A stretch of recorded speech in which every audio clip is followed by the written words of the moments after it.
go over to Canvas and, oh, sorry. Jesus, what did I do? Okay, so I'm trying to look at, so this is our class here, and I'm looking at from a student view. This is on Canvas. We are all the way up here. We're November 10th already, module 10. Just trucking along. Last week I did not see you, so I don't have a module for that. But what I wanted to show you is that for next week, this is the 17th, you have a second paper due. And I also have a footnoting and style sheet here. I'm going to go over this paper with you all for just a second.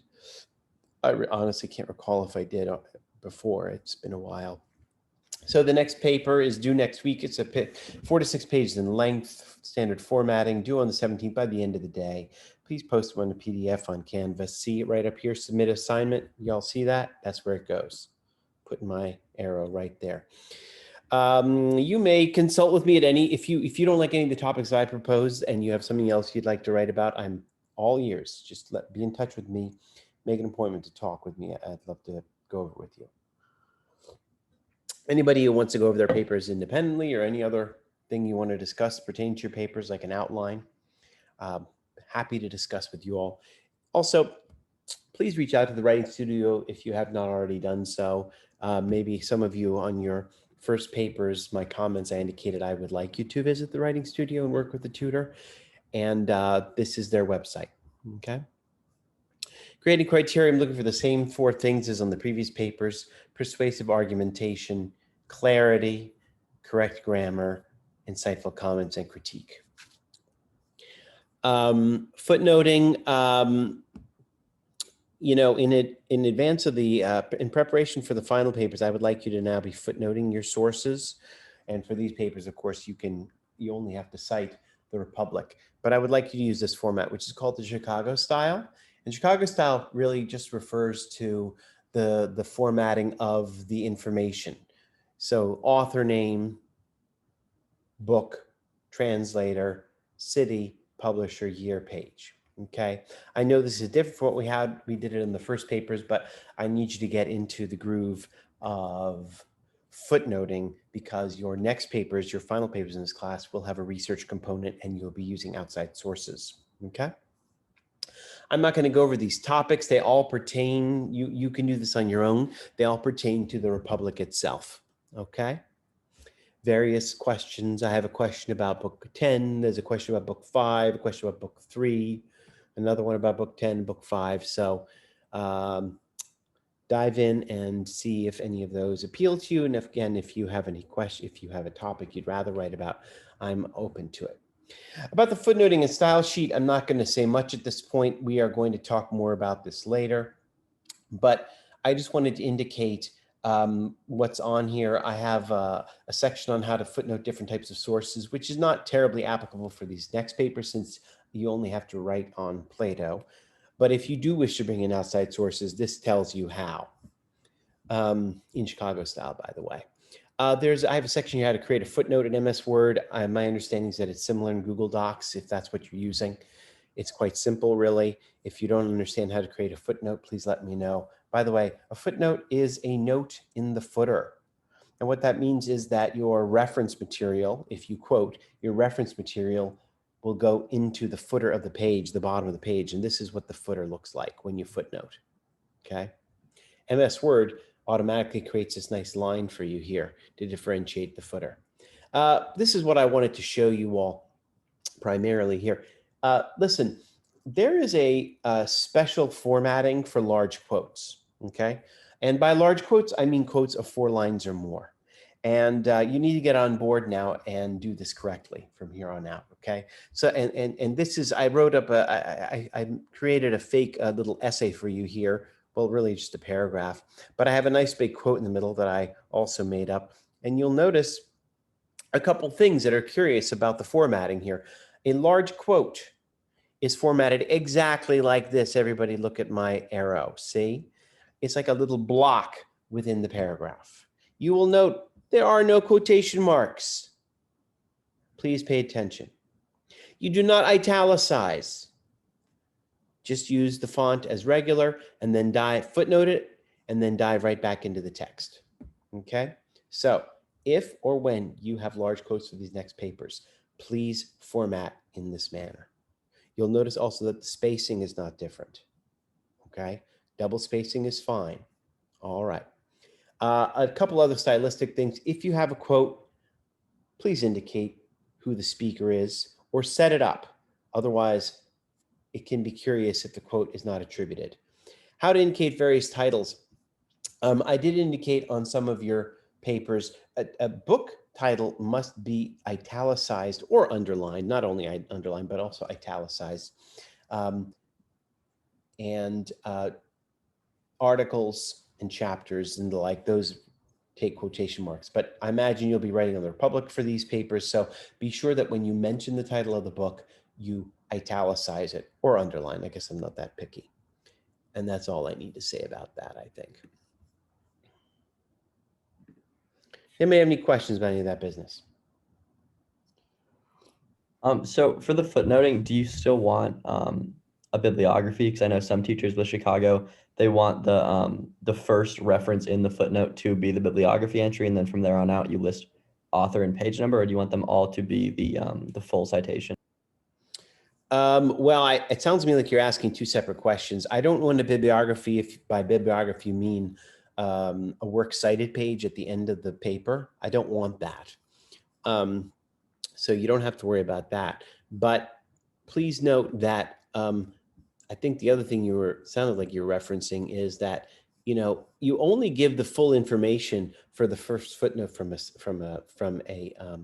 text. Right. So if you're going to have like 8 or so quotes from the Republic in these papers, you only give the full information for the first footnote. All subsequent footnotes from the same source, you may abbreviate. Okay. I have a quick question. Yeah.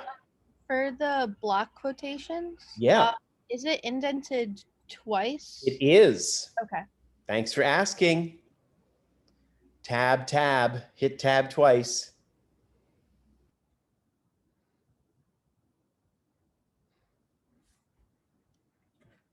Other questions?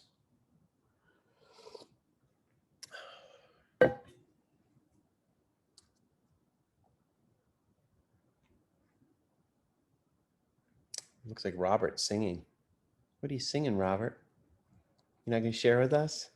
I'm jealous. Anybody else have any other questions about the papers at this point? Y'all good? Okay. So next week, so today is your last reading for the Republic. I had you all read book 10. It's been a little while since we've seen each other, so I'm going to open up by giving a little bit of a mini lecture just to situate us again in the text. And then I think I might want to relate things to the current events right now, which seem very platonic. But I also want to indicate to you that next week you do not have a reading assignment. Your papers are due by the end of the day, submitted on Canvas. We will have a class meeting, however, so please do show up right here, okay?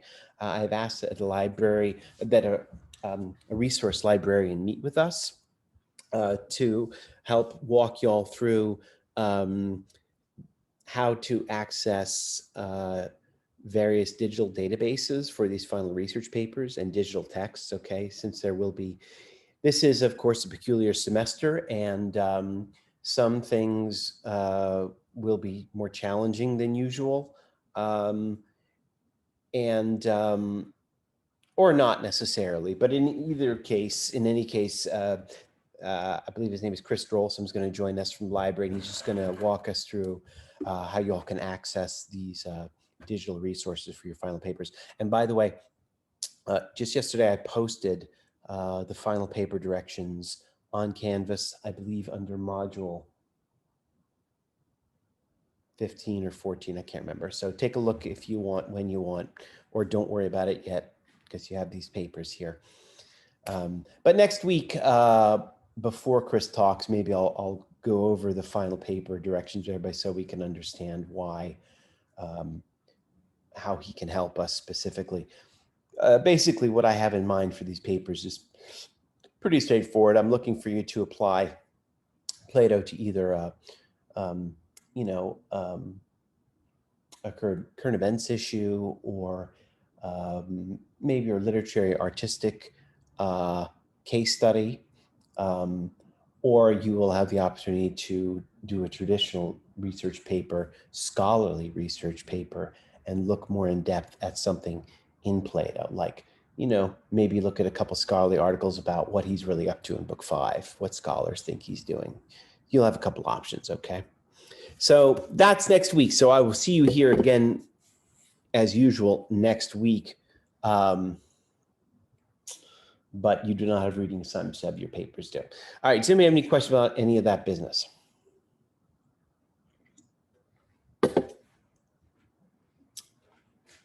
All good? All right. Good.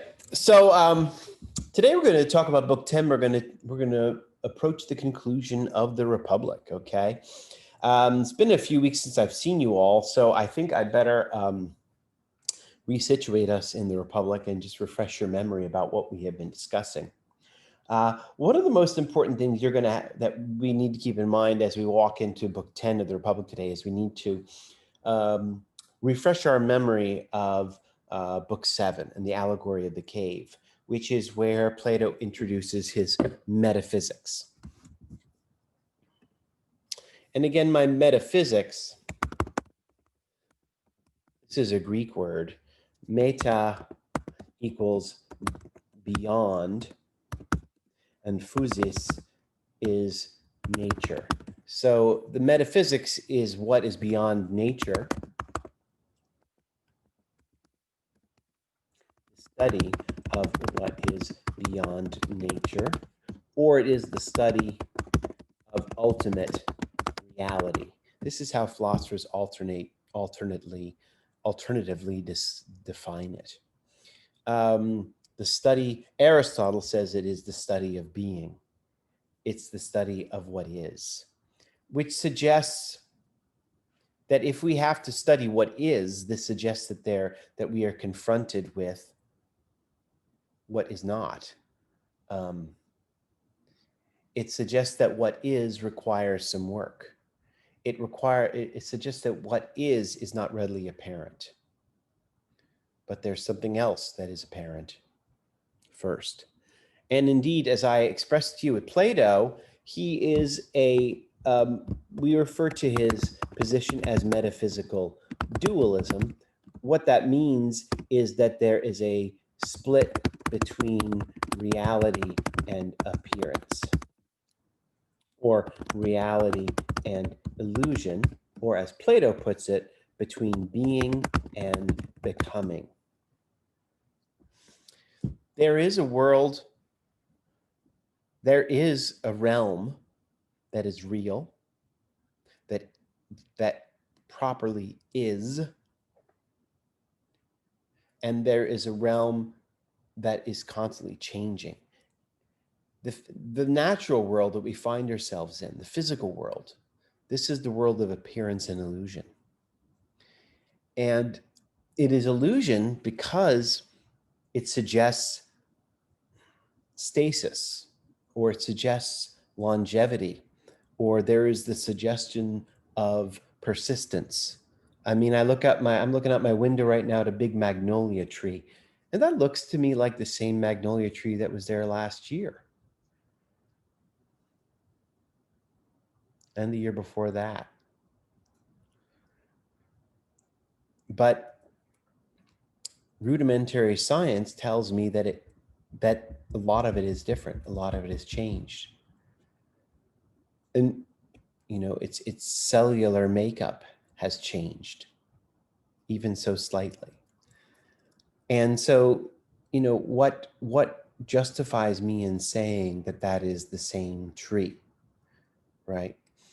Everybody thinks that is Robert there staring into the screen, or we're staring into his screen, and that's not really Robert anymore, because he's changed in the last 2 weeks. He has shed cells and hair and gained new cells and gained new hair. Everything in nature, in the physical world, that looks like it is enduring is not. It's slowly dying or it's slowly becoming. And therefore Plato says that is the world of illusion.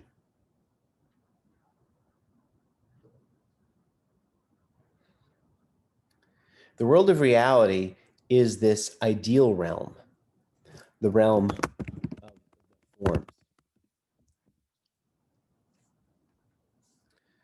And these forms are ideal in nature. They are eternal, unchanging.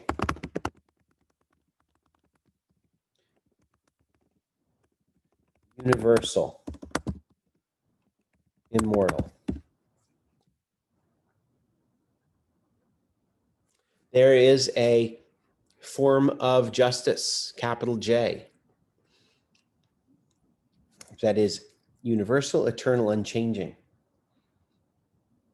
And the best we can do in this physical world is to try and imitate it or try and approach it as best we can. And however hard we try, we always fall short. Or whatever we achieve, whenever we achieve justice in this world, it doesn't last long. It lives and dies. But the form of justice does not. One of the most powerful, or I think one of the most effective analogies Plato gives is the analogy, to illustrate what he means by a form, is the analogy of the carpenter making a table. When a carpenter sits down to make a table, he has an ideal form in his mind. And this ideal form of a table has 90-degree angles all around. It is perfectly straight. It is perfectly flat on top. And then he sets to work, carving the wood, keeping his eye on that, keeping his mental eye on that form. And no matter how hard he tries, he will never achieve that form. Or rather, he will never achieve that form for long, because no sooner has he created that perfect 90-degree angle than certain cells start to fall away, or he misses it by a millimeter, right? If you look up, if you think you have a perfect wooden line in front of you, look at it through a microscope and you will see it is not perfect, right? There is no perfection. There's only perfection in the ideal. And as close as he may come to the perfection, it will not last, because physical matter deteriorates and degrades as soon as it is put into shape. Okay. But the idea is that he has an ideal that he is aiming at, and there are multiple attempts to make that in this world, millions of attempts, and not a single one hits the mark.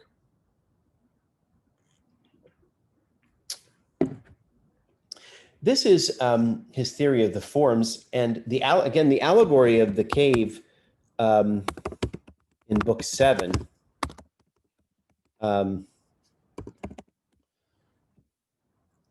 illustrates or expresses our relationship to the realm of the forms. As we discussed, this is the human condition, according to Plato. We are as if in a cave, chained,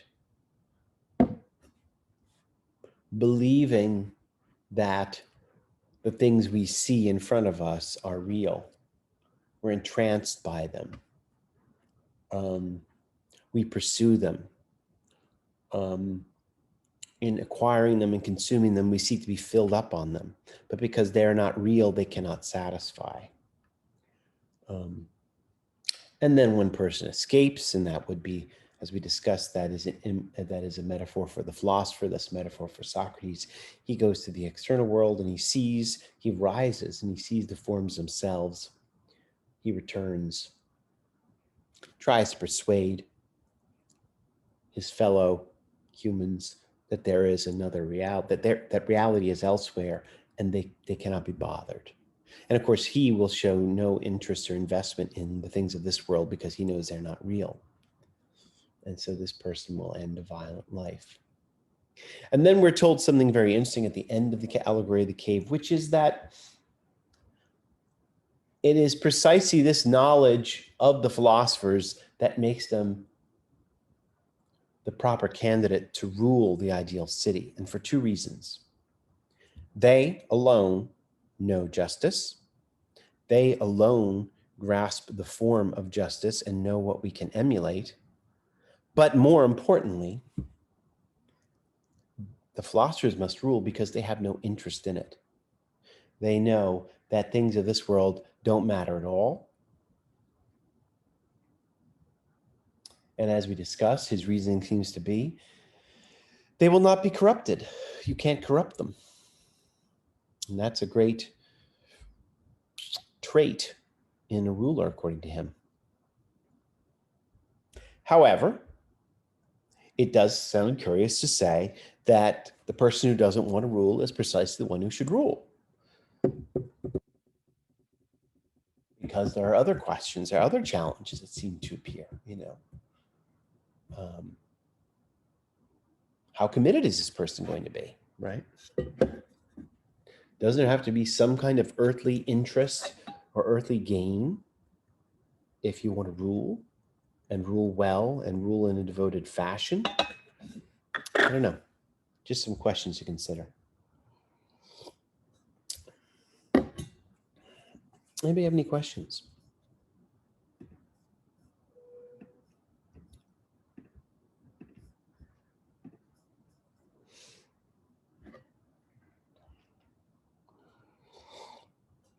Anybody have any questions about the forms or anything pertaining so far? Okay. We didn't read book 8, but I gave you a little summary of book 8 so that we could move into book 9, which was essentially the linchpin argument.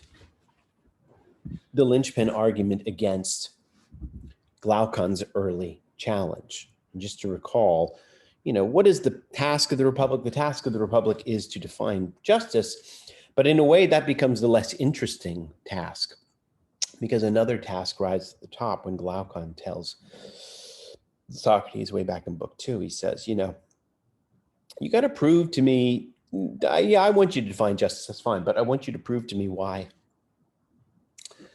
it's worthwhile, or that it's worthwhile, or that it is fulfilling and rewarding in itself. Prove that justice is rewarding in itself. Let's put that in the chat. That's Glaucon's claim. Right? You have to prove that it's rewarding in itself. And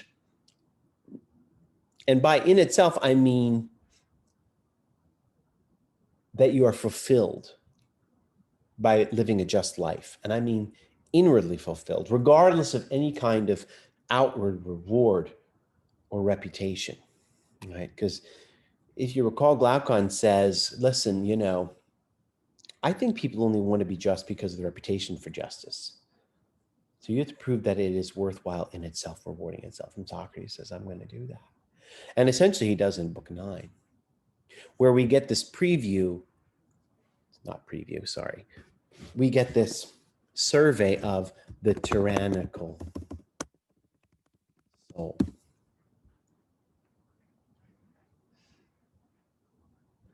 And Plato is very creative in understanding or characterizing the tyrannical soul. One of the remarkable features of the Republic, which may be confusing from time to time, is how he alternates between the city and the soul. And he understands them analogously, right? There are 3 classes in the city. Similarly, there are 3 parts of the soul. And justice in the city is a metaphor for justice in the soul. We have to understand them together. And by the way, they are indelibly linked. You can't have one without the other. Okay. But I want to discuss for a second, that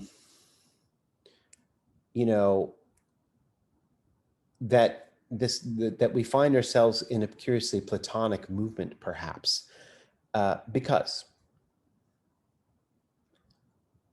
another one of Plato's remarkable features is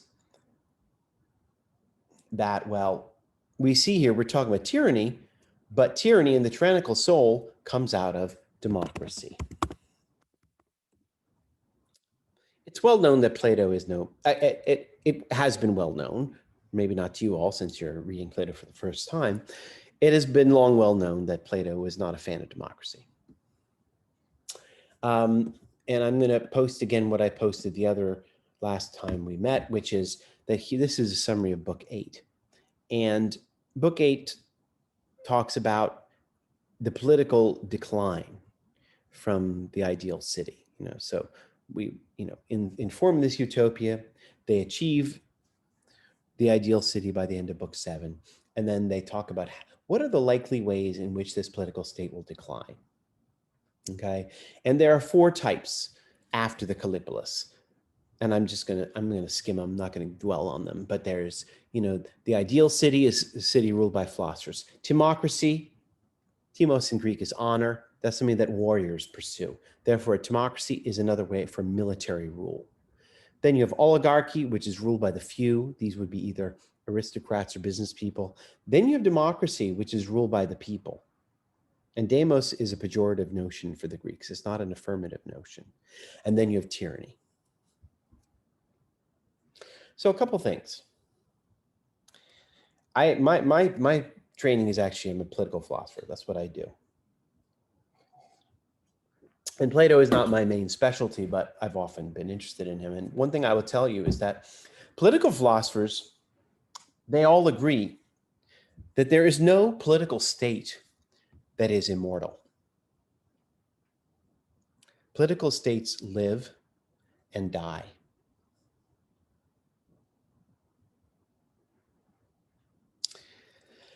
And they live and die for varying, they enjoy varying lifespans. Some live longer than others, but they don't last forever. And, this has been a very important question, I think, for Americans to ask in the last 4 years, because the Trump presidency has brought to the fore very uncomfortable questions about whether this democracy is old and dying. And, America is the oldest democracy on earth, and maybe it's easy to take for granted that it will live forever. But political philosophers will tell you that's not the case. Its end is coming. It's not a matter of if, but when. And it all depends whether you think this country is old or young.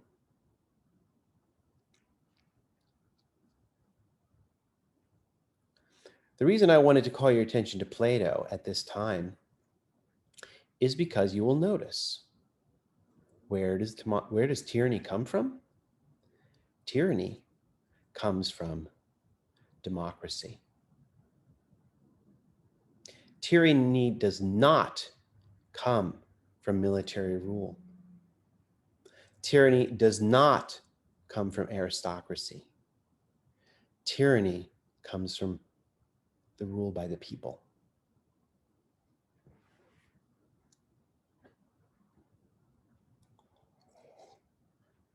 I wonder if anybody has any thoughts on why that is.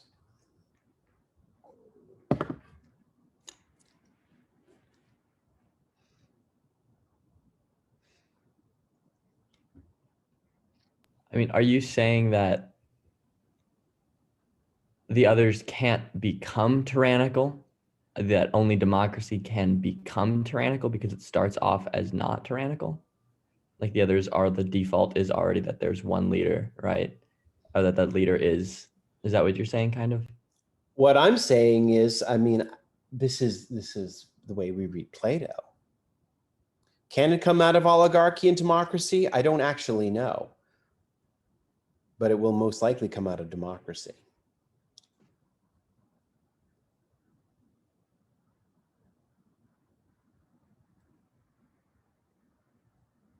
Which is counterintuitive to the democratic experiment, right? Democracy was conceived precisely by the French and American revolutions because they thought that this was the best protection against tyranny.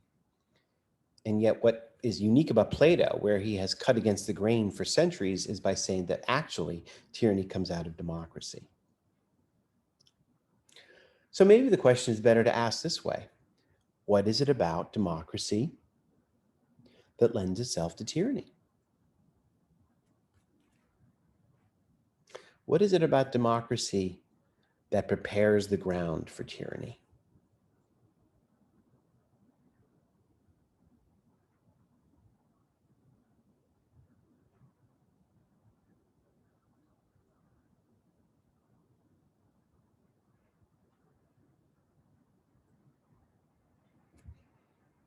Anybody have any thoughts? I know it's a big question. Lauren?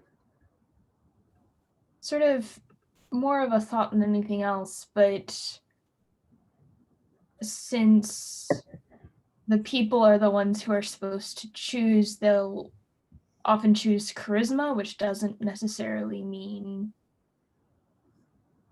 good governance, and it can very easily mean tyranny. Good. Sunny says, is it because a tyrant can be a tyrant on his or her own, but needs supporters believe that they choose the tyrant and believe the tyrant's agendas are the best for their own purposes? Nice point, Sunny. I like it. I think the answer is maybe. Yes. Looks good. Cameron? I was just kind of thinking about like why Plato, right, didn't want the people in power, right? Like the common people. Is it because like giving common people, and like, this is kind of going off what Lauren said, like the common people won't choose the right leader.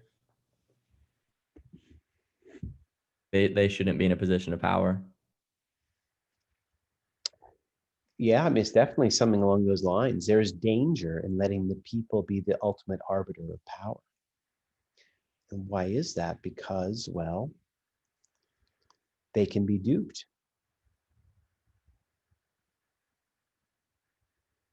The people can be duped, I guess. Or Lauren suggests that charisma can what? Maybe dupe is not the right word. Charisma can kind of captivate them, right?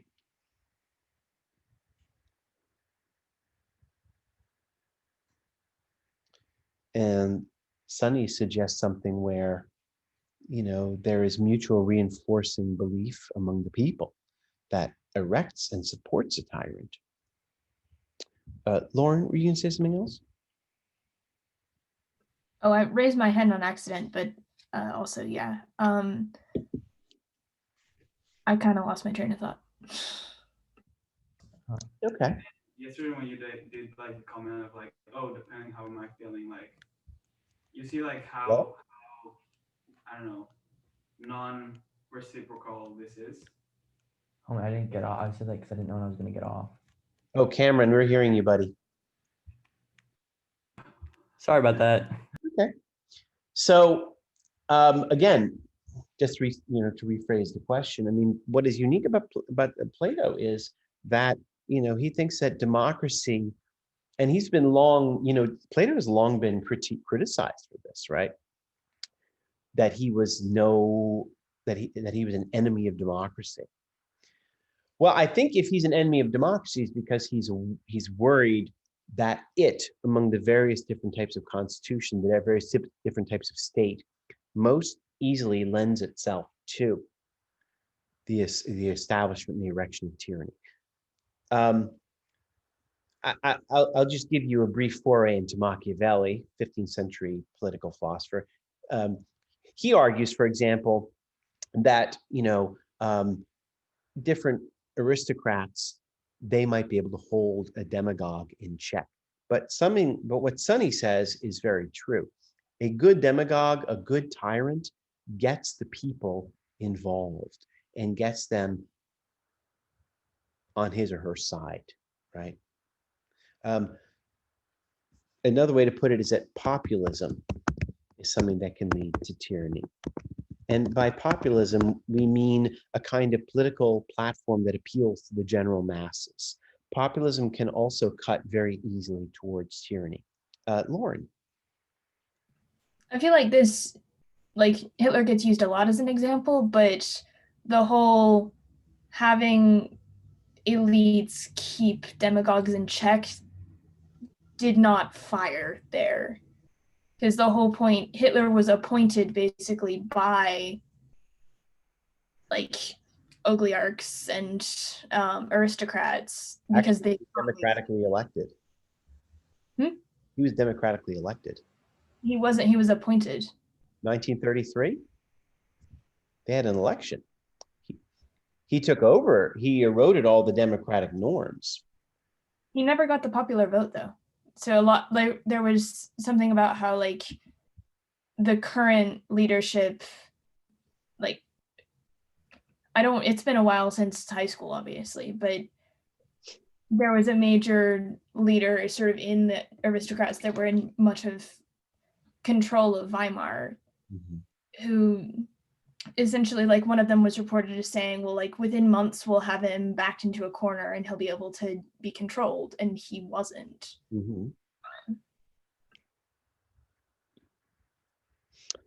Well, I recall that there was a lot of popular support for him at the time, and that's one of the significant features of Hitler, was that he was able to get the people's support. I recall there was an election, but we can look it up later. It's fine. But again, I think Plato would look at that and say, whether you have a democratic election or not, a tyrant is someone who builds on a populist movement, who somehow co-opts and entrances the people, right? And so, in any case, you probably are all suffering for election fatigue, so I'm not going to belabor the point. But I did share with you all the article I thought was really interesting, because the author quotes, it was entitled "How to Protect America from the Next Donald Trump," and it's about Plato and demagoguery. Demagogue. It's interesting. That's a Greek word. Actually, it's demagogue. Sorry, I misspelled the pudding. Demagogue is another word for like what? Like maybe not a tyrant, but like a populist, like an autocratic ruler who kind of like captures the people. And a demagogue, well, you see there is the word demos in there. So it's someone who entrances the people, if you will. And this author, I gave you the article, he's arguing that Trump is someone who, that is exactly how he operates. But what's really interesting to me is that the author quotes Plato from the Gorgias. And in the Gorgias, Plato says, a demagogue, a sophist is a demagogue. He's someone who works his magic on the people to undermine their own reason. But what they do is they undermine their own sense of shame. And if you recall, I never thought about it much at the time, but in the Gorgias, he says that the sophist is like a pastry chef. And I didn't really think much of it at the time, but by pastry chef, he means specifically someone who, if you recall, he says has a knack for speech as opposed to an art or science. But a pastry chef, that's someone who makes something that is also gratifying here in the moment, something you want here and now. Okay. And it's also not necessarily good for you. So demagogue, in short, is someone who gives you something that you want, that gratifies you immediately, but is not necessarily good for you. Well, the interesting point that this article made is that a demagogue is possible only when society is prepared for it. Or to put it otherwise, a tyrant is someone who takes advantage of conditions when the people are ready for it, when the people are, dare I say, eager for or open to the influence of an autocrat. And, surveying the political scene in America these days, there does seem to be a lot of appetite for that. People like autocratic rulers. People like rulers who, seem to take the bull by the horns and are confident and no bullshit,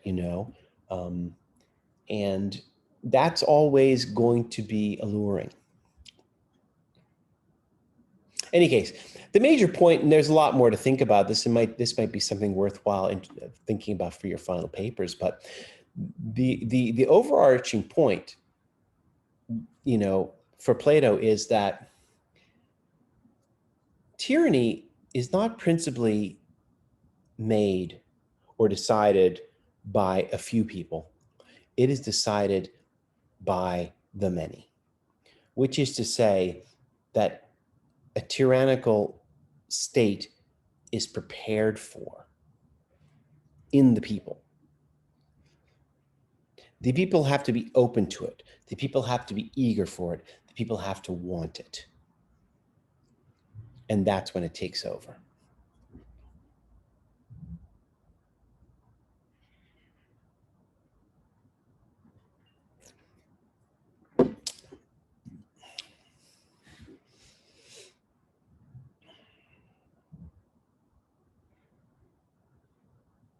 Anybody have any questions or comments?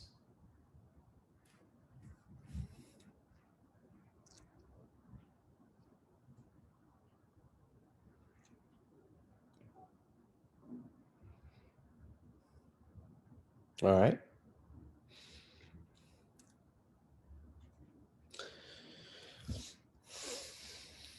So I'll rephrase for you, or I'll reformulate the response to Glaucon for book 2, which we see in book 9, and then we can move into book 10 you're reading for today, where it's the big discussion about art and imitation. So again, Glaucon's challenge to Plato is, listen,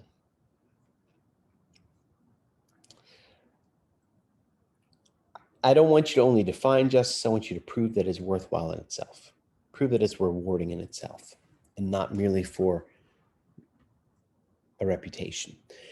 And that's what he does in book 9, first negatively by pointing out that tyranny, the tyrannical soul, the soul of the tyrant is hell.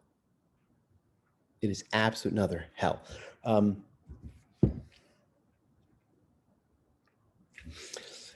It's very curious the way he talks about this in book 9. Basically, he talks about tyrannical man. This is about tyrannical man. And from tyrannical man, we start to talk about tyrannical soul, the tyrannical soul, which is analogous to the soul of the tyrant. And then we start to see that there is a tyranny in this soul.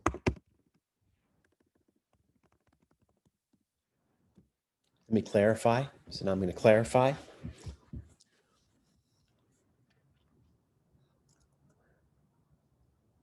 On one hand, the soul of the tyrant looks to be fabulous, right? That is the soul of unbridled desire. That's where you get everything you want. Click your fingers. I want sushi for dinner, bottle of champagne, the fanciest car on earth, build me a mansion. Build me 5 mansions. Jet me around the world, right? It looks like you have everything at your fingertips. If you recall, way back in book 2, Glaucon tells the story, the tale of Gyges and his ring. Remember? Why stupid spell check? Excuse me. There we go, Gyges. And Gyges, remember, he wears his ring and becomes invisible. And there's something tyrannical about it. And I mean that in both senses of the word, right? He has the abilities of a tyrant. He can get anything he wants whenever he wants it. But then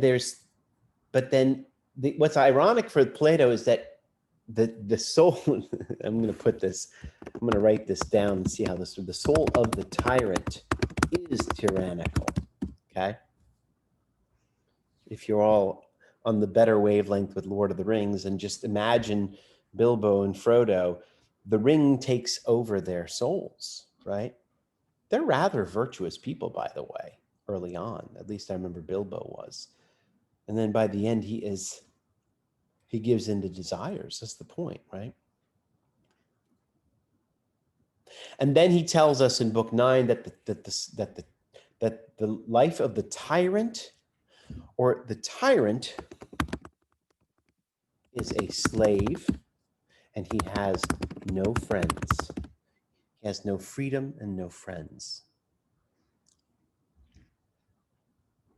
No friends because, well, as many of you wrote about this in your reading responses, friendship suggests parity, suggests equality.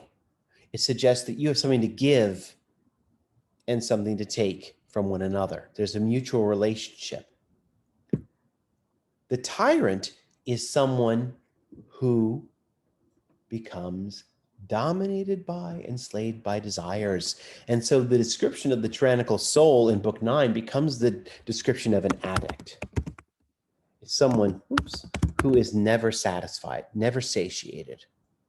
Okay?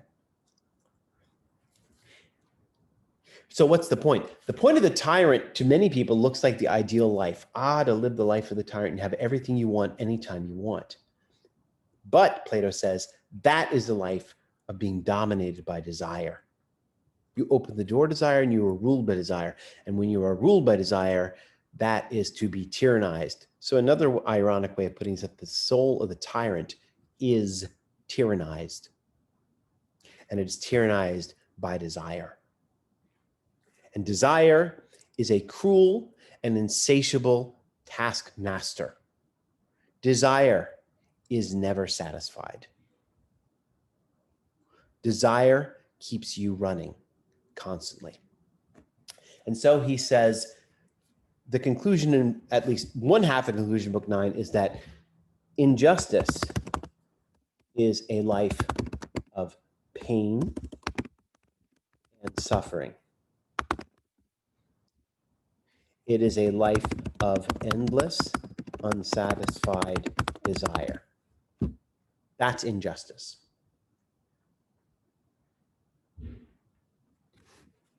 Justice, by contrast, is different. I'll just hit on this point, then we can move into book 10. But justice, so returning to his theory of the soul, his psychology, the unjust soul is the soul that is ruled by desire, the lowest part of the soul, right? You have the three parts, remember? You have reason, you have the spirited part, and then you have the desirous part. The unjust soul is a soul that's out of whack. It's an inharmonious soul. It's dominated by desire. The just soul, on the other hand, is a soul where, as you recall, he defines justice as justice in the city is everybody does what they're supposed to do. Justice in the soul is every part of the soul does what it's supposed to do. So for Plato, the just soul is a soul where reason, the spirited part, and desire do not block each other out. The just soul is a balanced soul. It is a harmonious soul. So he tells us towards the end of book 9, there are three goods in life: money, honor, and wisdom. Three principal goods in life. This is line 580D. Money gets you food and drink and the various physical goods that are nice. Honor, that is the good of the spirited part of your soul. And then wisdom is the good of the rational part. What does this mean? The just life is one where all parts of your soul are satisfied.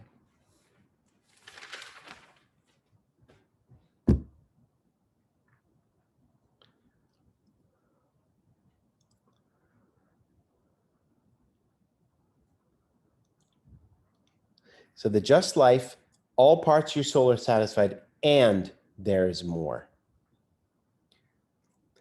The material goods, in the end, are no goods at all because they are material, because they are physical. Cake is only good for so long. It's only good for a couple days. And when you eat it, it's good for about an hour, and then you want another piece again, right? So the life of the material goods is fluctuating and fleeting. But the goods of the rational part are eternal. The rational part takes pleasure in perceiving the forms, and the forms do not vanish, they do not dissipate. So that is the sweetest part. That is the sweetest pleasure of all. Wisdom is the sweetest pleasure of all, according to Plato, and it is enduring. And just call your attention to my favorite passage, 586a. He gives a beautiful, very evocative language here about the problem. 586a. Yeah, putting that in the chat. He says, therefore, those who have no experience of reason or virtue, but are always occupied with feasts and the like, are brought down and then back up to the middle, as it seems, and wander in this way throughout their lives, never reaching beyond this to what is truly higher up, never looking up at it or being brought up to it. And so they aren't filled with that which really is, and never taste any stable or pure pleasure, right? A life of physical pleasures is not a life of stable and pure pleasure. He goes on, instead, they always look down at the ground like cattle, and with their heads bent over the dinner table, they feed, fatten, and fornicate. To outdo others in these things, they kick and butt them with iron horns and hooves, killing each other because their desires are insatiable for the part that they're trying to fill.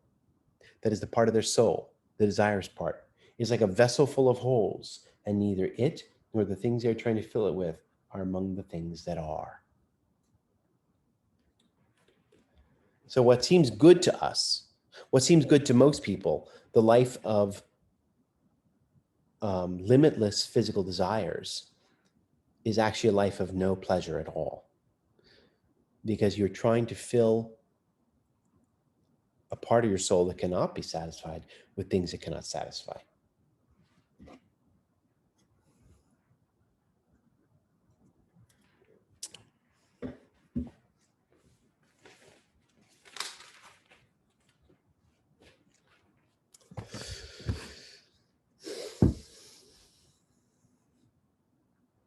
Any questions?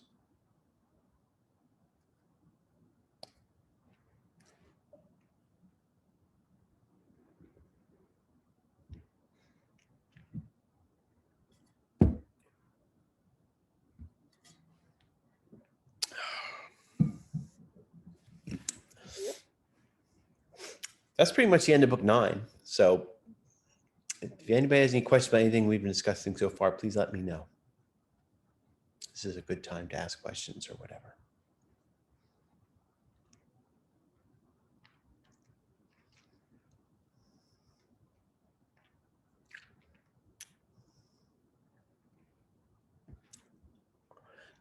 Before I forget, next week, the week after, we have one book left in this class that you will be reading.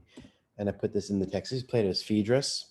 And on the syllabus on Canvas, I've indicated the edition I want you to have, or that I recommend. I mean, if you don't have it, it's not the end of the world. But be sure you have this text in whatever format ready to roll in 2 weeks, okay? And the Phaedrus, by the way, is a very interesting little book. It's one of his famous dialogues about the nature of love. We will be discussing, and as I indicated to you earlier, that when Plato writes about love, he writes about it in terms of homosexual desire. And I think we discussed this in class, what this meant for the Greeks, but happy to raise that again. Just put that on your radar. And then the Phaedrus is also famous because he also discusses in another way, in another fashion, the intellectual ascent to the forms. So, and actually there's a relationship. Love and intellectual ascent are related according to him. So, very interesting little dialogue that we'll end the class with. Okay.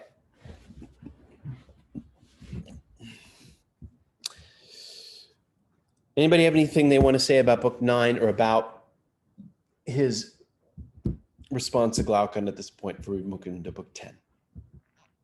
You guys are all very quiet today. Is everybody okay? Is everybody tired? I guess everybody's busy. Good. All right.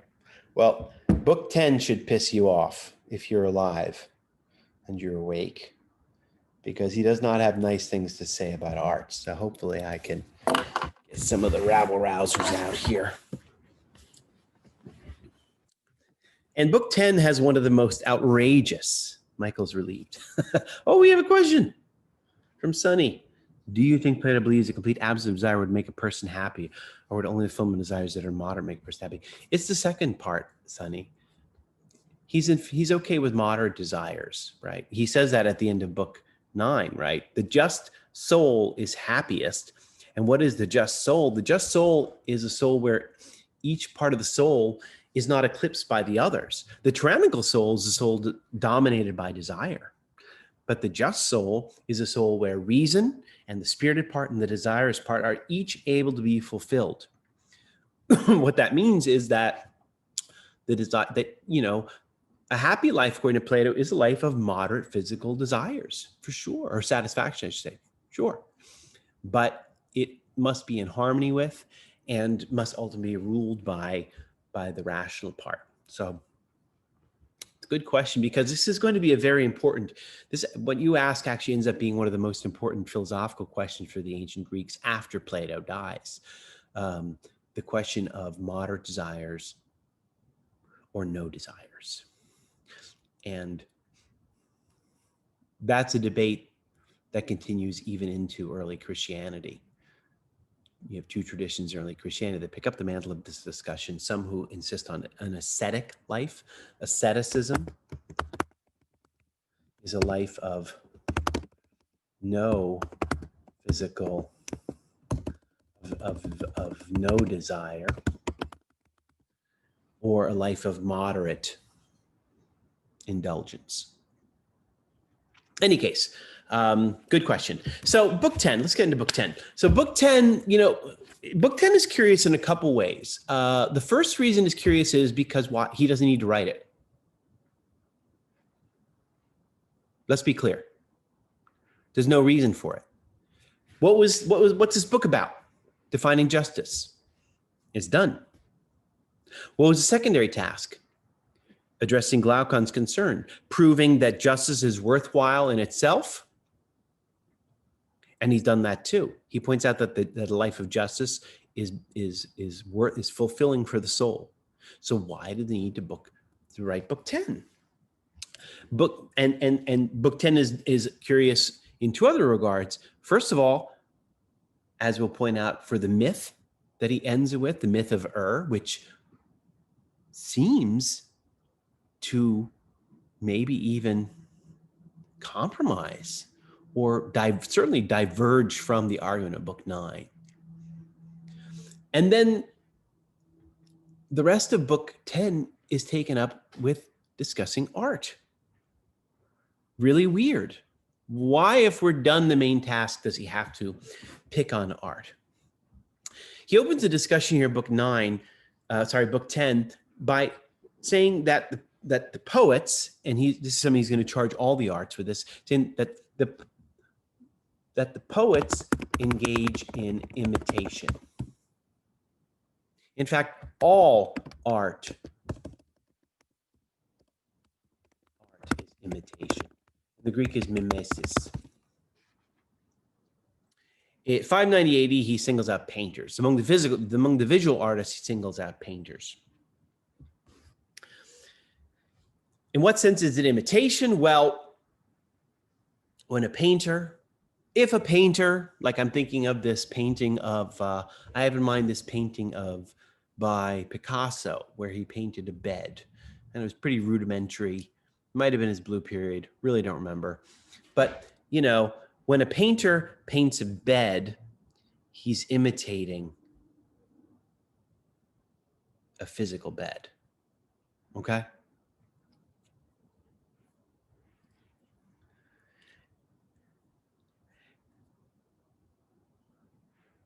The analogy is the carpenter. The carpenter, when he makes a table, he is imitating also. What is a carpenter imitating? He's imitating the form. And then when Picasso paints a table, he is imitating an imitation. So a painting is an imitation of an imitation. Or to put in Platonic fashion, art is that second remove from reality. There's going to be a problem. The painter imitates the bed as it appears, and so it does not deal in truth. I'm just going to skim the argument that open up discussion, debate, and whatever.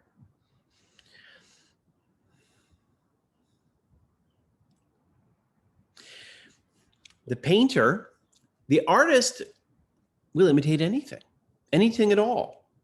Trees, plants, animals. In the context of the city and Socrates examples, the painter will paint, the cobbler and the carpenter in front of him. And this is problematic because the artist does not know cobbling, and the artist does not know carpentry. Okay? So this begs the question, how can he, the artist that is, portray the cobbler and the carpenter accurately? This leads to discussion, line 600, on Homer and generalship.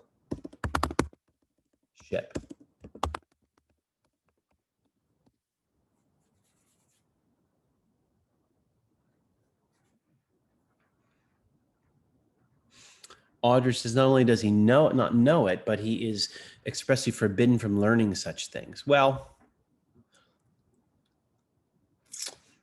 I'll address that in a second. You're totally right. But I need to, I think, approach that question or contention in a different way.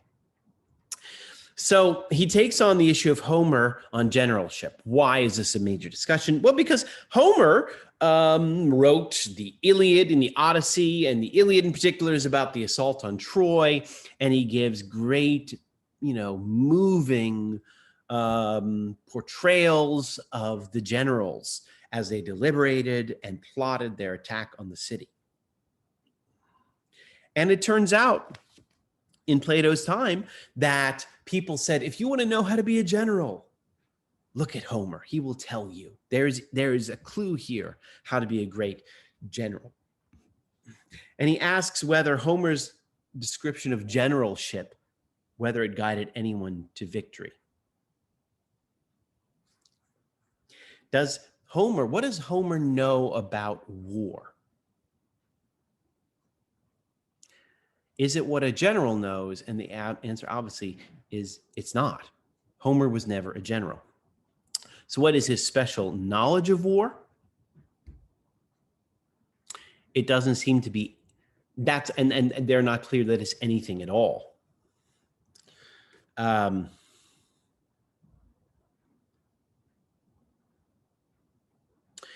601AB, this comes up.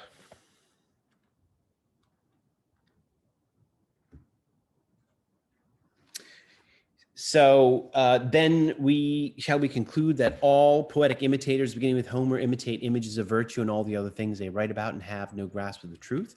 As we were saying just now, a painter, though he knows nothing about cobblery, can make what seems to be a cobbler to those who know as little about it as he does, right?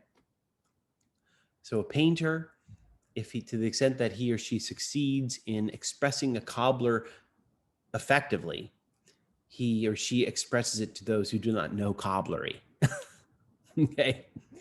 Can make what seems to be a cobbler to those who know a little bit about it as he does. and judge things by their color and shapes. That's right. And in the same way, I'll suppose we'll say that a poetic imitator uses words and phrases to paint colored pictures of each of the crafts. He himself knows nothing about them, but he imitates them in such a way that others, as ignorant as he, who judge by words, will think he speaks extremely well about cobbler or generalship or anything he wants. Which suggests, so the artist, in a way, is a persuader. And the artist persuades that he knows. By that account, that makes the artist sound like a sophist. The artist employs sophistry. The artist convinces people that he knows things about things he does not know anything about. How can I say that? All right. What should a painter know in order to portray a cobbler accurately? This is not a rhetorical question. I'm going to open it up to you all. What should a painter know in order to portray a cobbler accurately? Do you mean accurately as an actual artist would portray it, or as Socrates would say that they portray it? Well, I didn't use the word convincingly. I used the word accurately. Okay.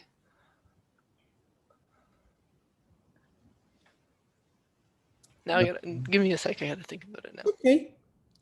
I think in order to accurately portray, in my understanding, not from Plato's or Socrates' standpoint, in order to accurately portray a cobbler, you need to understand the cobbler himself, like his anatomy, his proportions, stuff like that. And what else? Anybody, not just you, Robert. I'm not picking on you. That's a great start. Thank you, Robert. What else should he know in order to portray this cobbler well? He needs to know. Oh, sorry. I was gonna say he needs to know like the colors of the cobbler, or like the colors of the clothes on the cobbler, and he needs. I know it mentions in there that like you need to know sort of the scale of the cobbler, because at different distances the cobbler is different heights. Good. What else? You want to do the best portrayal of a cobbler ever. It's been ever done. Like, ugh. How are you going to do this? How are you going to climb inside figuratively that cobbler and nail it again figuratively? This is moving into what Socrates was saying, is that you need to know the cobbler. You need to know how to be a cobbler. You need to understand the art. How do you do it best? You be a cobbler. And how do you portray the cobbler best? You be the best fucking cobbler. And how do you be the best fucking cobbler? I'm waiting. Don't be a painter. Mike? Is this similar to like what actors use, like method acting? Yes! Like you have to become the role to That's be. right. You nailed it. You want to say a little more about that in case anybody doesn't know about method acting? Method acting, like you just encompass the role entirely. Like you never leave the role of the character, even outside of the role. Like you just are that for the entirety. You're portraying it. Do you have any examples? I don't know. I guess Daniel Day-Lewis was really popular for his method acting. He was known. I think he did the one about oil and religion. I forget, something of blood. There would be blood, I think. It's funny you guys are all mentioning actors. I didn't know they portrayed method acting. I'm old school. I was thinking of De Niro and then Dustin Hoffman. They're the famous method actors that I grew up knowing about.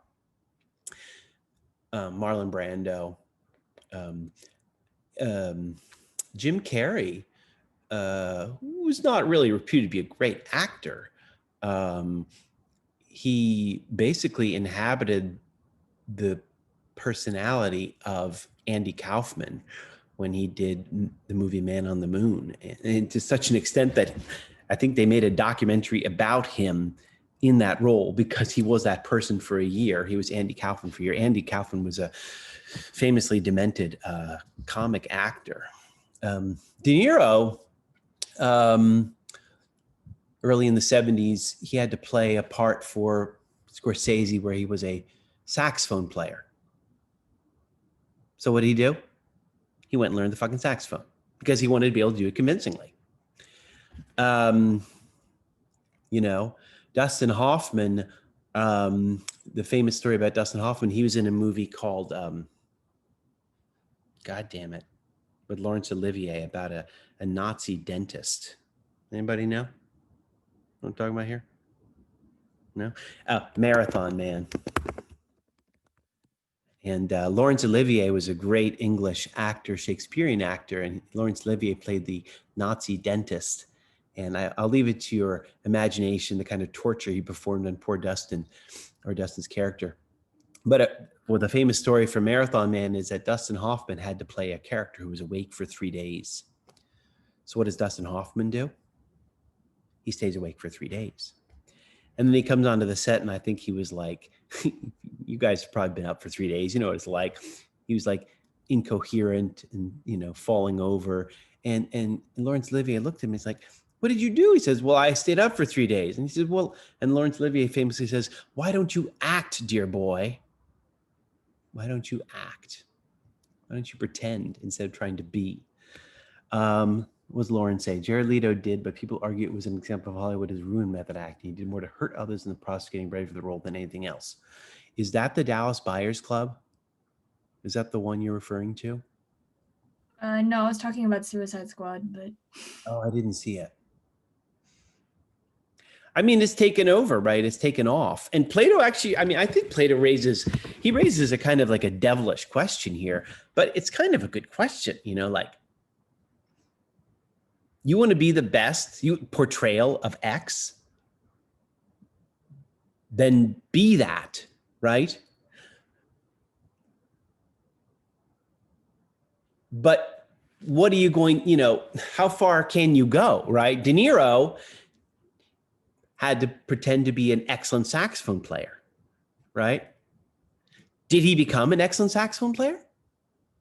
No, he did not. He probably is just middling. Well, then Plato's question is, well, then why don't you become the excellent saxophone player? But then when you do become the excellent saxophone player, you will not have time for the artistry. So what's the point? The point is, in a way, the life of the artist is no craft at all, because it is a craft of pretending. What did De Niro have to do? De Niro had to become a good enough saxophone player to get it across, to pull the wool over people's eyes and to dupe them into thinking he was great. That's all he had to be able to do. Was that honorable of him? Not exactly, right? If you're really going to be an honorable artist, you got to do the real thing. You got to do it, but then you can't do it and not do it at the same time.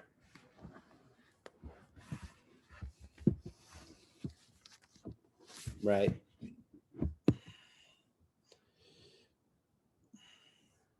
Here's his quote about this dilemma on 602.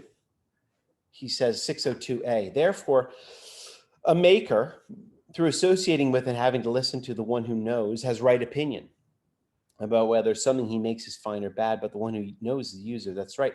Does an imitator have knowledge of whether things he makes are fine or right through having made use of them, or does he have right opinion about them? Through having to consort with the one who knows and being told how he is to paint them. Neither. Therefore, an imitator has neither knowledge nor right opinion about whether the things he makes are fine or bad.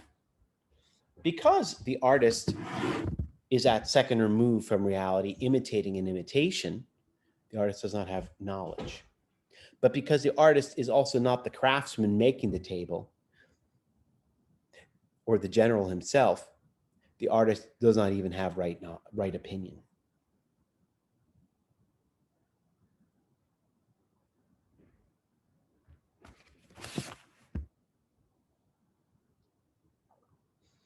All right, I'm going to pause there for a second and see how you all would like to respond to this. I see Lydia is already upset. His mentality only works when you have a static idea of what art is. I would love to hear more about that. Michael, is your hand up again? No, but I guess I could just say that it feels like this is reflecting back onto what you were saying about how he mistrusts people, like with the whole concept of democracy, not trusting in the voice of the people to have opinions, and not trusting artists to have their own opinions of reality. Well, I would put it this way. I don't know if I put it that way, Michael, but I would say that the people are susceptible to the deception that are pulled. So sophists and demagogues are engaged in deception. They deceive people. Unfortunately, he describes artists as also engaged in deception. They deceive people. Robert De Niro deceives people when he when he convinces them that he is a great saxophonist, right? Sid. Yeah, I kind of feel like if someone like actually were, if for example they were like going to do a painting of a table and they go through like the whole process of like learning how the table is actually made and like all the exact measurements, like would the viewer actually be able to tell that they had gone and done that? Or like, I feel like if I were looking at a painting, like that's kind of where his logic like fails. I don't think I'd be able to tell if someone actually like went on a whole like carpentry course, like just to make this one painting. Would you be able to tell?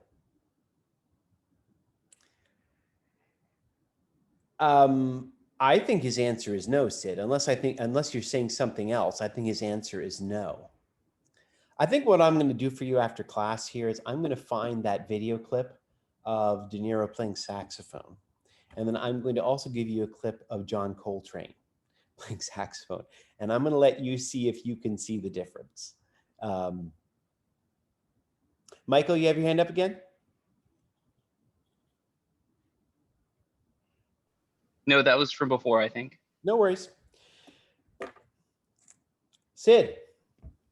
Okay, like I definitely feel like in that scenario, I have a feeling there's going to be an obvious difference, but I feel like it's different when it's someone who's really good at painting, making a painting, versus someone who's only good at carpentry, making a painting. Does that make sense? Wait, say it again. Say it again. Okay, like if someone were to make a painting and like painting is their profession, they've dedicated like their whole life to studying painting, and they were to make a painting of a table, I feel like it would be good. But if they also made a painting of a table after studying carpentry, I think it would also be good because essentially they're a painter. Okay. Sorry, that was like really confusing how I phrased it. But it's okay. Lauren. I think this is kind of not necessarily on the table topic, but just in general. I think the whole argument that Plato makes about artists kind of hinges on the fact that artists are trying to create something perfect.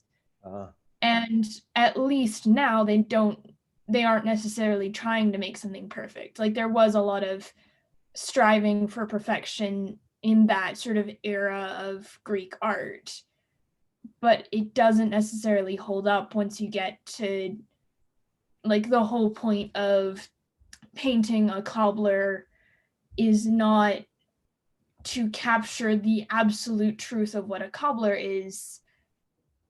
It's to capture an interpretation of it, and the fact that it's not exactly what that cobbler is doesn't necessarily matter because by that point it's its own thing. And that's not an argument that Plato would accept, but it is one. Thank you. Lydia. Yeah, I just his whole argument and mentality kind of falls apart when you kind of consider that the cobbler is also an artist. Like that's what I meant by his ideas fall apart as soon as you start to define art, because I feel like in his mind art is like sculpture and painting and that's it. But the cobbler is an artist, the architect is an artist, the dude who builds the table is an artist. So what is the dude who builds the table also imitating something when he builds the table? And I don't know, that's why I don't like that he says this, because artists are really the only people that can take something that doesn't exist in reality and then make it a reality.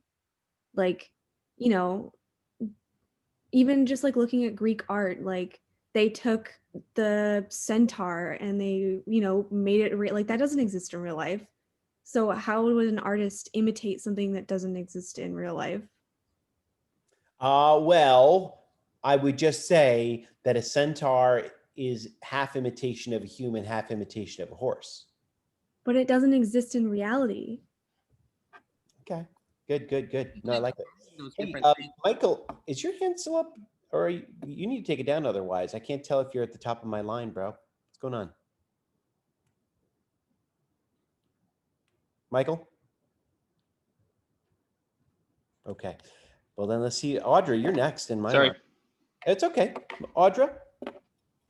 Hi. I just wanted to add on to a little bit of the earlier discussion. I think when Sydney was talking, oh, what was it? It was in order for the artist to perfectly depict a cobbler, the artist has to become a cobbler itself. That's right. And then so now I'm forgetting the point that I want to make. Anyway, what I'm trying to say is that I don't know if Plato necessarily realizes this, but you can, if you're studying painting for 10 years or 20 years or whatever, you are not just studying how to represent forms on a flat canvas. You are also studying how paint works, how paint dries, how to blend colors together, how to what sort of angle to go at with your brush, what sort of brushes look best, all of that stuff. So it's not like if you are already a cobbler and you are a perfect cobbler or as close to perfect as you can be, and then you're suddenly I'm going to now paint a perfect cobbler. You are not going to be able to paint a perfect cobbler if you do not have all of this knowledge of brushes and paints and how to paint. It's not necessarily just that you need to know how the subject that you're painting works, but also how to use the paints to depict that in the best way. You have to learn two professions at once. And yes, that is a problem for Plato, as we saw in his Republic, right? You can't do more than one job, but that's actually kind of an ancillary issue at this point. The bigger issue is there's not enough time in your day for you to learn to be both. So he's also asking a practical question, which is, how the fuck are you going to do both? Okay? Unless he is pulling a fast one on us here about the nature of art. And I see some of you indicating in the chat that you're getting on that angle. Robert, you had your hand up. I wanted to build on Lydia and Audra's points about his argument being kind of dumb when you start to think about it. Yes. Like Lydia said, everything else is an art. If you think of engineering as an art, engineering is the process of creating things and innovating, but it's based on other things. So would that be an imitation? Well, you're being a little sloppy with the way you're using art at this point. I mean, okay, listen, Robert. He is prompting us, he's provoking us to say what art is. All right, you got to define it. Look, okay, is art, is it imitation? Really? Is that what you do when you go home well, you're already home. When you're at the Thanksgiving dinner and grandma says, "What are you doing in art school?" Are you going to say, "Oh, I'm an imitator"? No. What is art? Imitation. You never say it's imitation. And yet, he's not entirely wrong. There is a degree of imitation in art. Now, I can't remember who said it. Maybe it was Lauren who pointed out, listen, the type of art that was dominant in ancient Greece is what you guys would describe as representational art, right? What do you mean, you guys? I mean, you artists, right? Isn't that representational art where you're trying to, I mean, this period in time, the art. Buddy, what are you doing, buddy? What's going on over there? Is everybody okay? The art of the ancient Greeks is they were trying to represent reality as you see it. And then art historians, guys, will tell you, right? You guys, when do you took modernism and after, right? Isn't modernism the period after which like representation is no longer the goal, right? And then expression becomes the goal, right? Hello, I need some help. Impressionism. Yepity, thank you, Sonny. I'm not an art history guy, but I know I've learned some things since I've been at Micah. So you're right. But at this point in history, the goal was to try. Great art was art that imitated reality, but more than that. It's like I'm thinking of those statues of the ancient Greeks. So I was in Olympus many, many years ago. I was your age. I was probably 20 years old. And that Olympus, where the first Olympic Games were. And when you go to Olympus, there is a row of marble statues remaining along the original track. And they are humans in their most perfect incarnation, right? So are those imitations? Not even, right? The goal of artists at that point was to create something better than nature. But you said it just a second ago in your comments, Robert. I think it's not enough to say that art, like engineering, creates, cobblers create, bakers create. It's just, he's pushing us to pin down what art does, right? There are, and it's also a critique of him. It's him saying there are many who approach art as if it is imitation, as if it were imitation, even still today. And do you know how I know that? De Niro, method acting. Now, I don't know about the visual arts, okay? You have to tell me. But I will tell you, for example, I don't know what kind of research you're supposed to be doing in visual art. I don't know what research is encouraged for you all. This has been a big, healthy debate at Micah ever since they started talking about research. But I know of the head of the former head of the painting department. You guys know Tony Shore? You guys know Tony Shore? Tony is an awesome guy. He's an amazing artist. And Tony's from Baltimore, and his first series of artwork, if you're not familiar with his work, you really should look it up. He's sensational. And I believe he went to Micah first and then went on to Yale. His first paintings are about like street life in Southwest Baltimore, and it's pretty bleak. Like, it's pretty bad. Now, You ever been to Southwest Baltimore? yeah, I'm from Towson. I have been, but he shows a really rough part of that city. Welcome to the streets. Right. But now he paints the horse crowd in upper Baltimore County, like the landed aristocracy, which is really curious. It's such a very strange 180 turn for him. But what does he do? He paints people with their horses, or he paints their horses. And Sell out.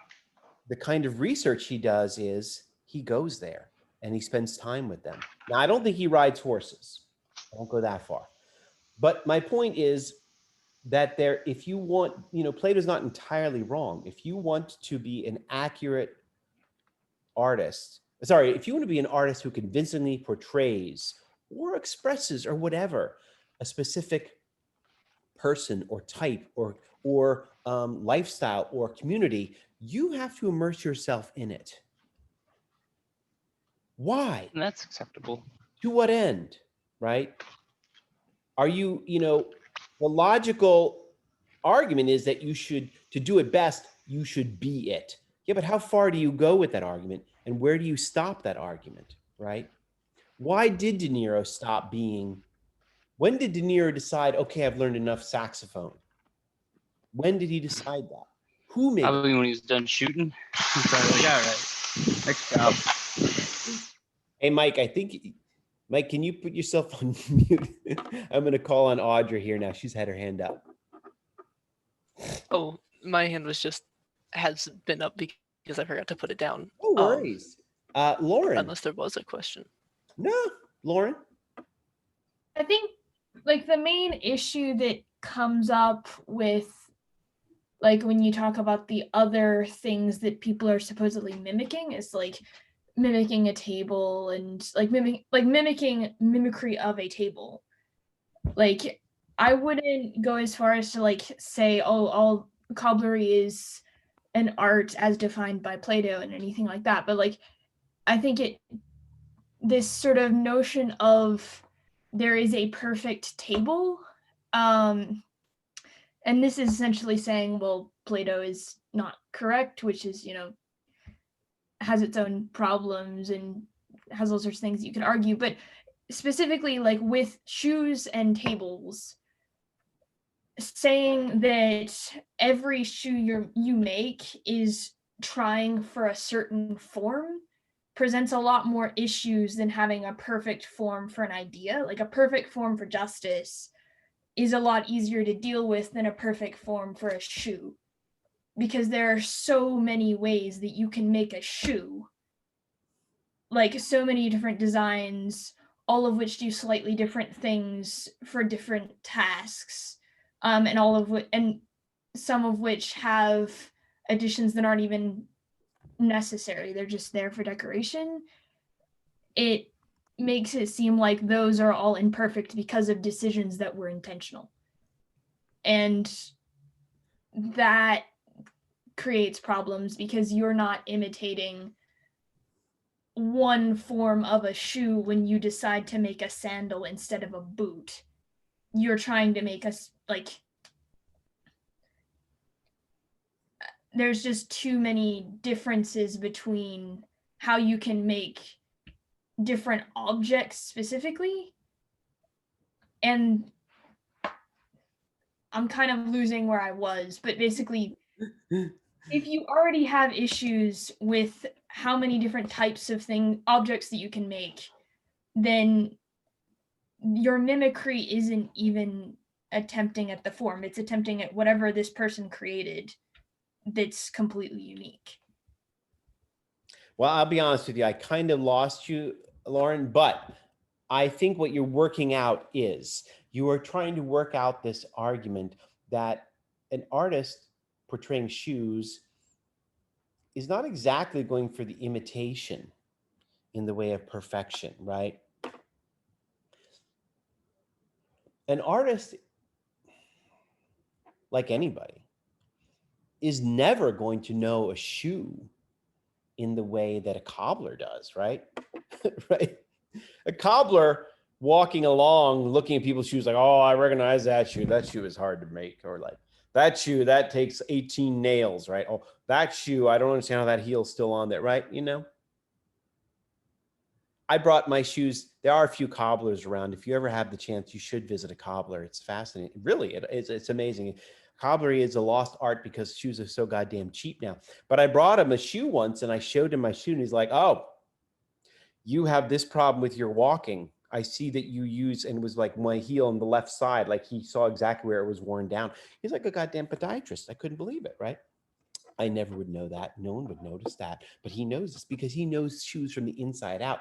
Okay, fine, Plato, but that is not exactly what we're talking about here. Okay, so when you were talking, Lauren, you inspired me to think about Andy Warhol. Do you guys know Andy Warhol's early work?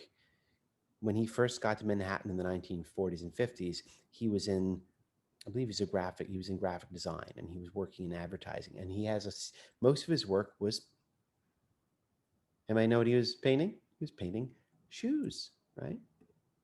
Here, I'm going to show you. I don't know if you guys have seen this. You guys seen this, his shoes?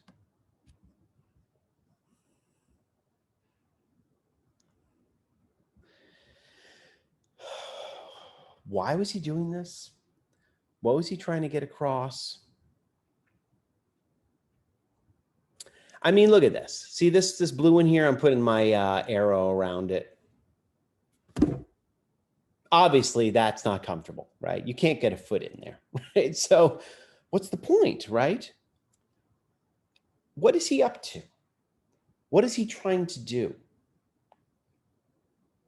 Why the hell would you paint shoes?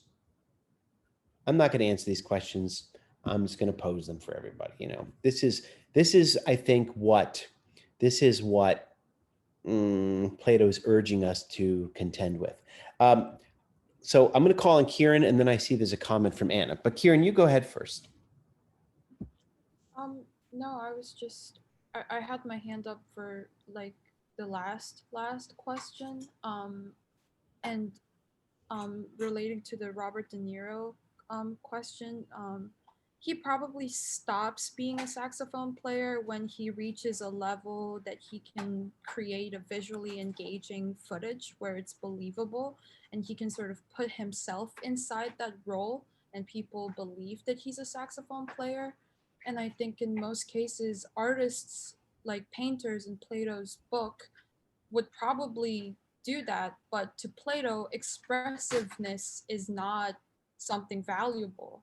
And no, not to Plato, to Socrates, expressiveness is not a very valuable quality. So for artists to even be like a subject of discussion for Socrates, we should talk about imitating. So I think that's why Socrates is talking about imitation and how artists should focus on making a perfect representation. And in his theory, perfect representation means just being what you're imitating. Mm-hmm. And to him, anything related to personal expressiveness is just excessive. Well, thank you. Unless art is not about imitation, even, you know, principally or even at all. Someone put it in the comments here. Lydia, you know, the Greeks were aiming for perfection. But I would even argue, like, I mean, how many artists really are involved in imitation at all? It's, you know, as usual, what is Plato doing? He is pressing on a common consumption, calling us to question it. You know, imitation is a kind of a gross, is like a very extreme word to use here. Maybe more like an accurate portrayal. A lot of art is lauded or praised for being an accurate portrayal of how we see things. But, you know, how many artists really are engaged in that, right? They want to do something different.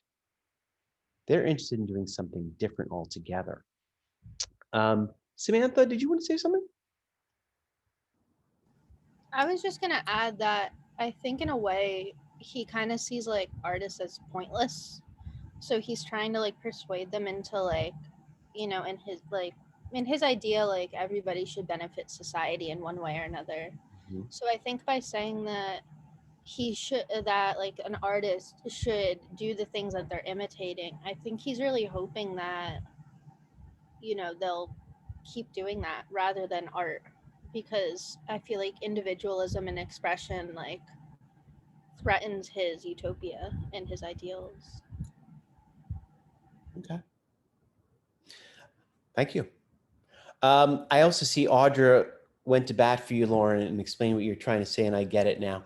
I guess cobbler is not a super example anymore, because I showed you all the pictures of Andy Warhol. Why he had a great diversity of shoes to paint and depict in Manhattan in the 1950s. Beautiful examples. In Athens, how many different types of shoes were there in 300 BCE? Not many. So, you know, we might be inclined to think there's a diversity. But I mean, listen, you know, so that's my way of saying he didn't, you know, diversity was not an issue for him, plurality. But for Andy Warhol, it was. So I'm going to venture an answer to my own question. Why was Andy doing this? Clearly, he saw some kind of beauty in those shoes. I mean, I'm going to put it back here. You know, there's even something funny.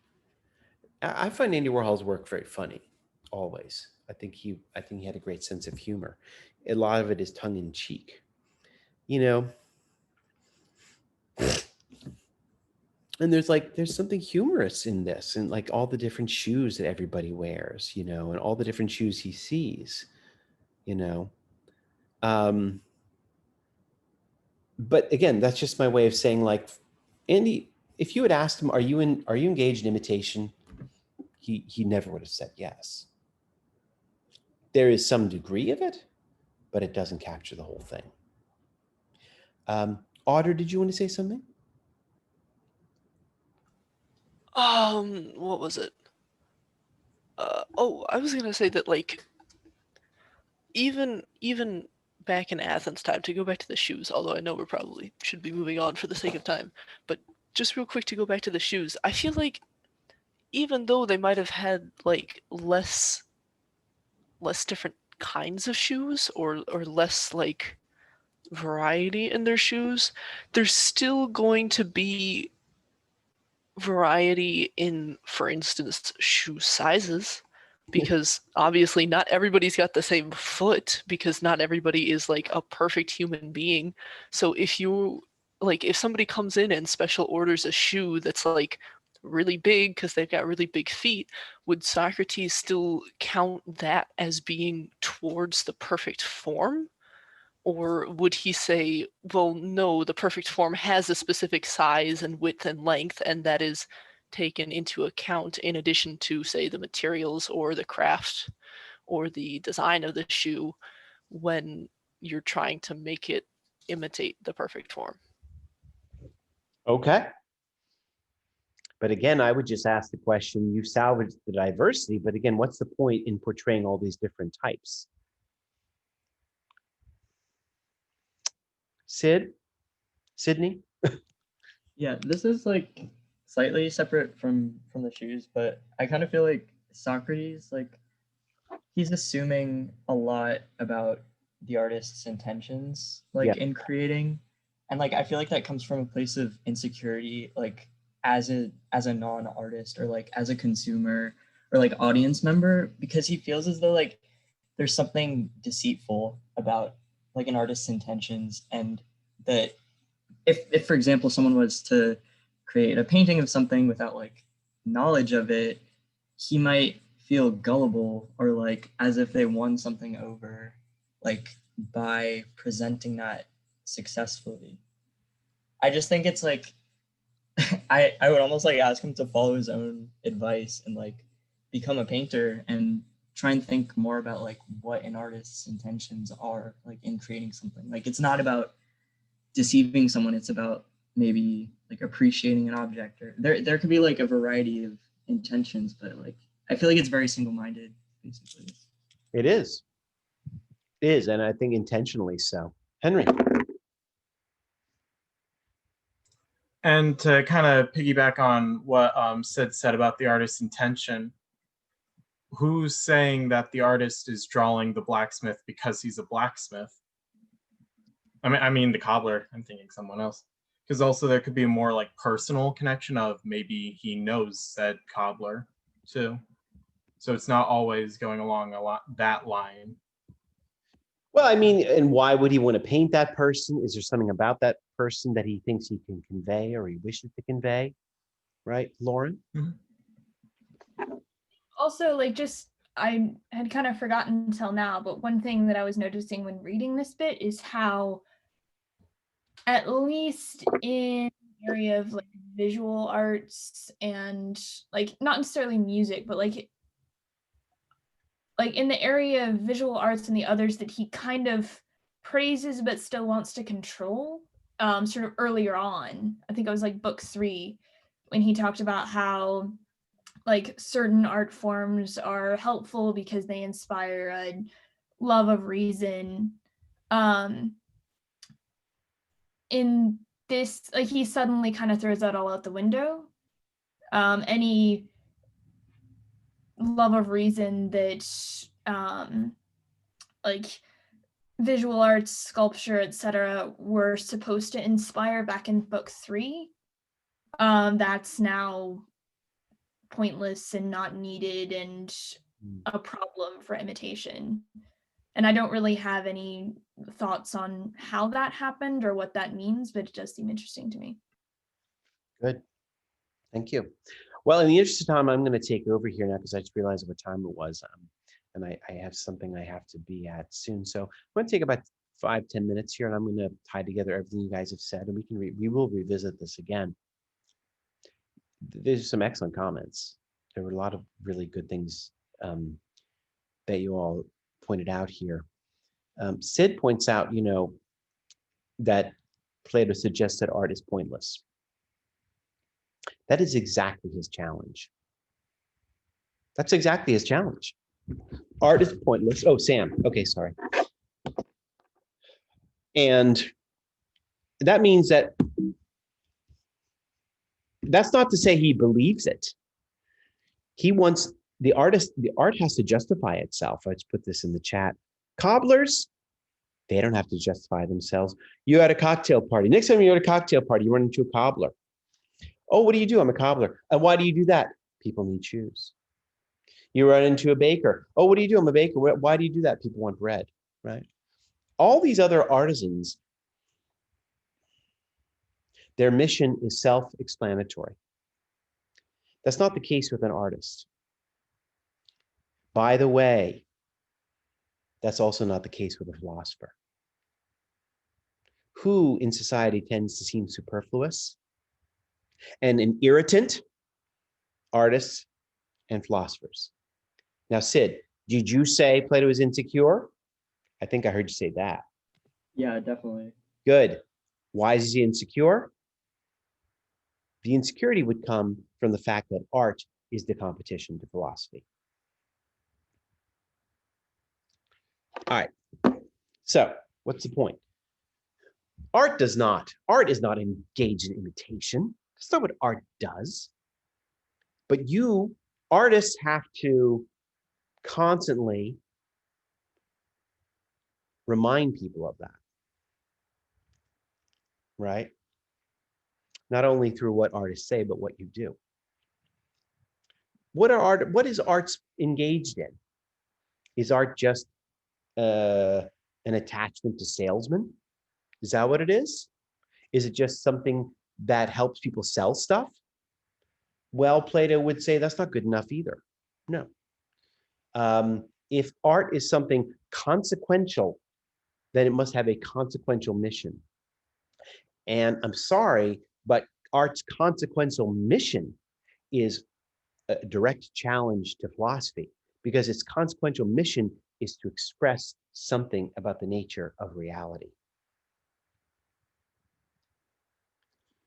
So I don't know, and the problem is, this is something that philosophers written about for centuries. Andy Warhol was a case in point. Unfortunately, artists don't always say or don't always know what their message is. So I don't know, I need to talk to Tony Shore, and I need to say to Tony, I mean, when you did these paintings of Southwest Baltimore, what was the point? Was it imitation? And he would say to me, well, of course it wasn't only imitation. I was also conveying something. What are you trying to convey, Tony? I'm trying to convey the desperation of inner city life, you know, drugs, crime, etc. And Tony, what are you trying to do with your paintings of the horse crowd in Baltimore County? Are you engaged in imitation? Well, only to an extent. What are you trying to do? I'm trying to express, you know, the gross inequality in our society, and that there are some people that are so removed from everyday life and from the poverty and crime in Baltimore City, 15 miles away. They live in a different planet, right?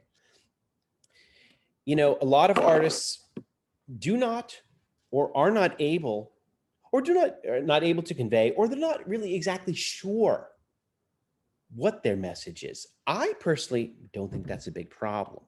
Plato, I don't know if he thinks it's a problem or not, but he recognizes art as competition. Art is another attempt to say what is essential, to convey meaning of life, about life.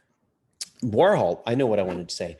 Warhol himself was incredibly coy.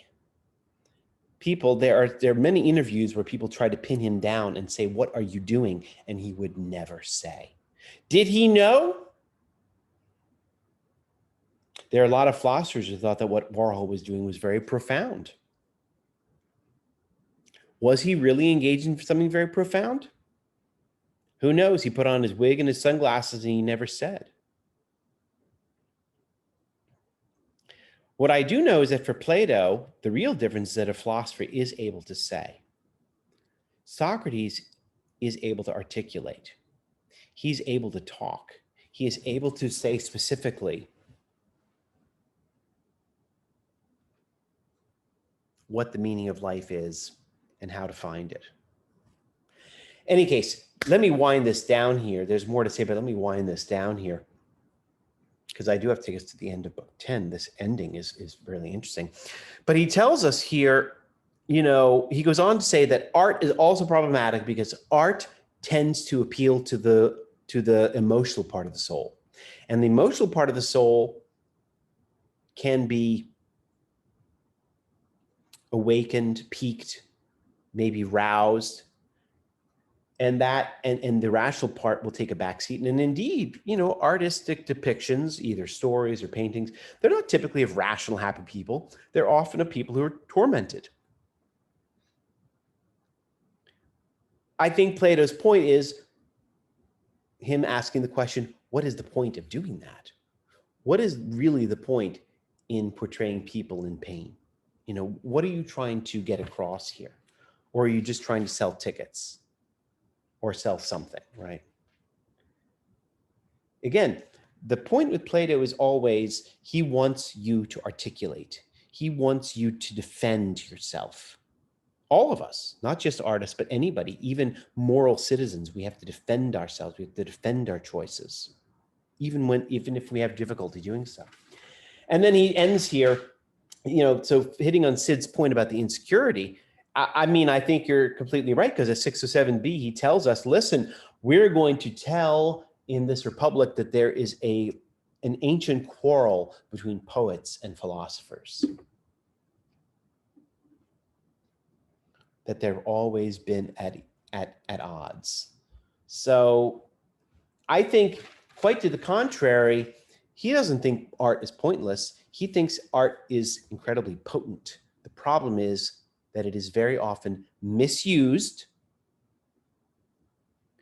wrongly adopted, dangerously adopted. Think about all the dictators and tyrants and fascists through history that have used it to advance their end. He's worried about art because it is extremely so powerful. Well, Lydia, I don't know. Philosophers often have trouble convincing people to go along with them. Good question, though. Good question. I have to tie this in. I have to mention the very end here because then we have to go. All right, so now he's been dissing art through book 10. What does he do? He ends with a myth. Typical, right? You should expect no less from him. It's the myth of Ur. That's his name, Ur.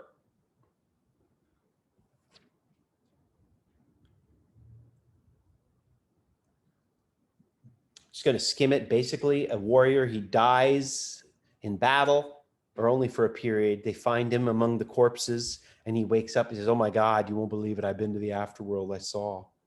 And he tells a story of souls choosing their next lives. Odysseus, for example, he sees Odysseus. Odysseus chooses the life of a common person because he wants to live a quiet life after. Another guy is enamored by a life that is full of excitement and riches and selects that life and then reads it more closely and says, oh my God, I'm going to eat my children. Right? Sucks for him.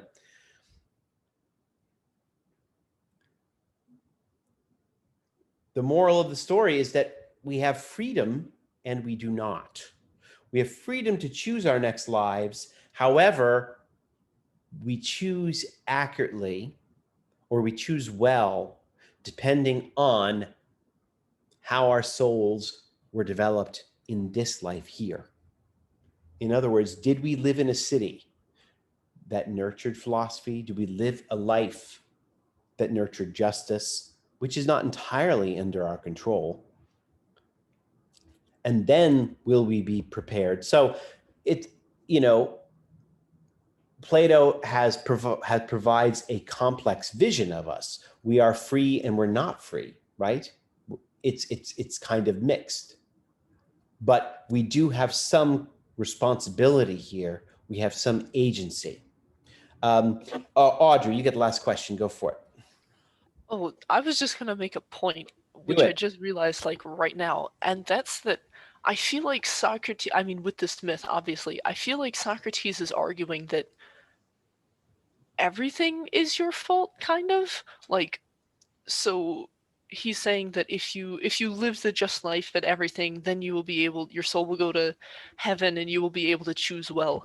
But theoretically, if that life was you having been reincarnated, then you would have chosen to do that life to be just or unjust, and then you would, I don't know, I guess take those experiences which you learned, but then you had kind of chosen them. I don't know, I think and basically what I'm saying is that I feel like he is saying that no matter what you do, it's all your fault, kind of. Like, even if you were born into a really bad situation where you were like taught tyranny or you didn't have very many opportunities to make connections or be just, that was ultimately your fault because you had chosen to be reincarnated as that person before. Well, except that you then drank from the river of forgetfulness at the end of the myth, and then you don't know. But well, I would retreat a little bit, Audrey. I would just say, I think for him it is more. I think it is. I do have to go too, so I'm just going to wrap this up for 1 minute here, guys. I think it is more complex. But I will say this: he definitely gives more emphasis on human freedom and agency than the other Greeks, because if you have read tragedies, you know that the dominant force in life is fate. And Plato specifically differentiates from fate. Okay? There is a role for human freedom. It is limited, but there's a role, but we are not bound to fate. In any case, last thing I will say about this, he ends with a myth. Why? Well, don't forget, he opens this by saying, this myth saying, well, I'm going to point out there's an eternal reward for justice. Why do we need to contemplate an eternal reward for justice when in book 9 we talked about an internal reward? Why is this necessary? Very strange. I want you to think about this. In fact, I think there's an essay prompt. The other point is that this myth of Ur has actually become very important for early Christians as they start to formulate their notions of heaven and the afterlife. This is a very important foundation of that. And now I really do have to run. I'm very sorry I went over, guys. I didn't realize, got carried away here. But great discussion. If you have other questions and want to continue the discussion with me, I'm always available for comment or questions. But I do have an appointment I got to run to, okay? So take care, everybody. Get those papers going. Email me if you have any questions or want to talk, okay? Bye. Have a great week. Bye. Bye. Bye. Bye.